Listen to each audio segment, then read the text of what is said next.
Hi, this is Miss Solomon, and I'm here with my puppy Brooklyn. Hello, hi Brooklyn.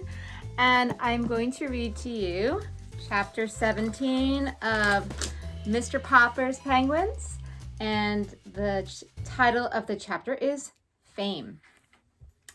The birds soon became so famous that whenever it was known that the Popper performing penguins were to appear at any theater, the crowds would stand in line for half a mile down the street, waiting for their turn to buy tickets. The other actors on the program were not always so pleased, however. Once in Minneapolis, a celebrated lady opera singer got very much annoyed when she heard that the Popper penguins were to appear on the same program. In fact, she refused to go on stage unless the penguins were put away. Why do you think she felt that way about it? Do you think they interrupt other people's acts or steal the show, as they say? So the stage hands helped Mr. and Mrs. Popper and the children get the birds off the stage and downstairs to a basement under the stage, while the manager guarded the stage entrance to make sure that the penguins did not get past. Down in the basement, the birds soon discovered another little flight of steps going up, and in another minute the audience was shrieking with laughter as the penguins' heads suddenly appeared one by one in the orchestra pit where the musicians were playing. Oh no!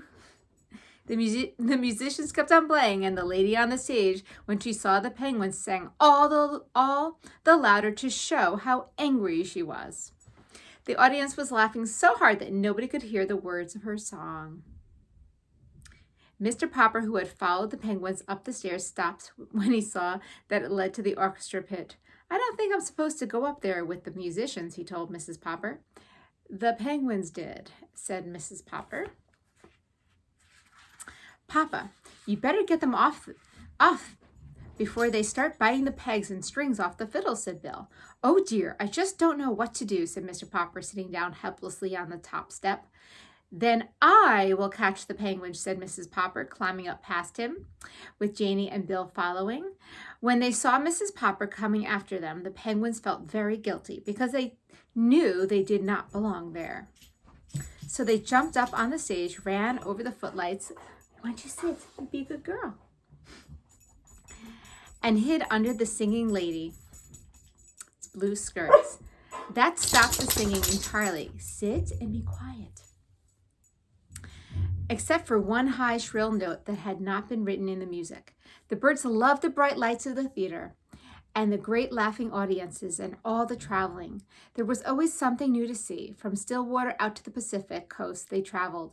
It was a long way now to the little house at 432 Proudfoot Avenue, when the Poppers had to worry about whether the money would hold out until spring.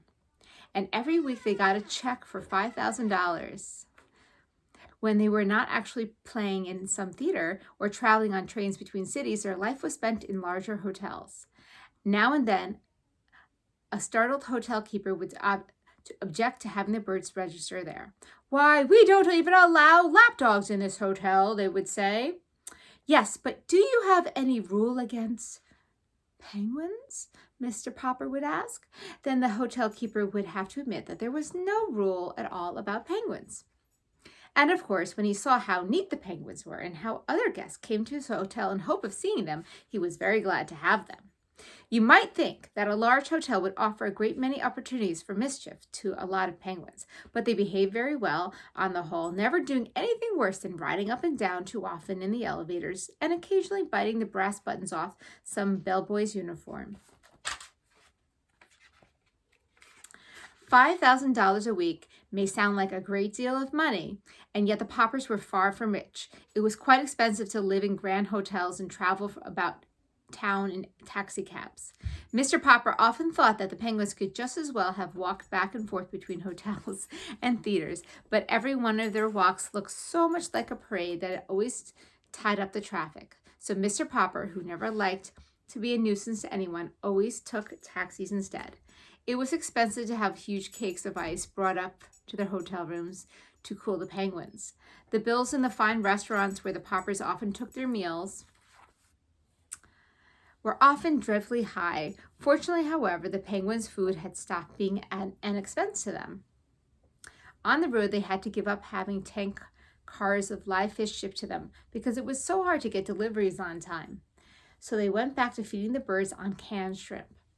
This cost them absolutely nothing, for Mr. Popper had written a testimonial saying Popper's performing penguins thrive on Owen's Oceanic shrimp. This statement, with a picture of the 12 penguins, was printed in all the leading magazines. And the Owen's Oceanic Shrimp Company gave Mr. Popper an order that was good for free cans of shrimps at any grocery store anywhere in the country. What is it, Brooklyn? You want to say hi to the children? Brooklyn's going to say hi. Hello. She wants me to give her attention. Aw, Brooklyn. The kids love seeing you. Would you sit for the children? Brooklyn, sit. Would you sit? Say hello. Oh, what a good girl. She sat down. Oh, you big girl. Yes. Okay, let me finish this chapter and then I'll take you up. So now, this statement with a picture of the 12 penguins was printed in all the leading magazines, and the Owen's Oceanic Shrimp Company gave Mr. Popper an order that was good for free cans of shrimp at any grocery store anywhere in the country. Several other companies, such as the Great Western Spinach Growers Association and the Energetic Breakfast Oats Company, wanted him to recommend their products too and offered him large sums of cash, but the penguins simply refused to eat spinach or oats. And Mr. Popper was much too honest to say they would, even though he knew the money would come in handy. From the Pacific coast, they turned east again to cross the continent. They had time enough on this brief tour to touch only the larger cities. After Minneapolis, they played Milwaukee, Chicago, Detroit, Cleveland, and Philadelphia. Wherever they went, the reputation traveled ahead of them. When early in April they reached Boston, huge crowds awaited them in the railway station. Up to now, it had not been too difficult to keep the penguins comfortable. But a warm spring wind was blowing across Boston Common, and at the hotel, Mr. Popper had to save the ice brought up to his rooms in 1,000-pound cakes. He was glad that the 10-week contract was almost up, and that next week, when his birds were to appear in New York, was the last. Already, Mr. Greenbaum was writing about a new contract. Mr. Popper was beginning to think, however, that he had better be getting back to Stillwater, for the penguins were growing irritable. And that is the end of chapter 17. And it's time for me to walk my big penguin, Brooklyn. Okay? Have a great day. Bye, guys.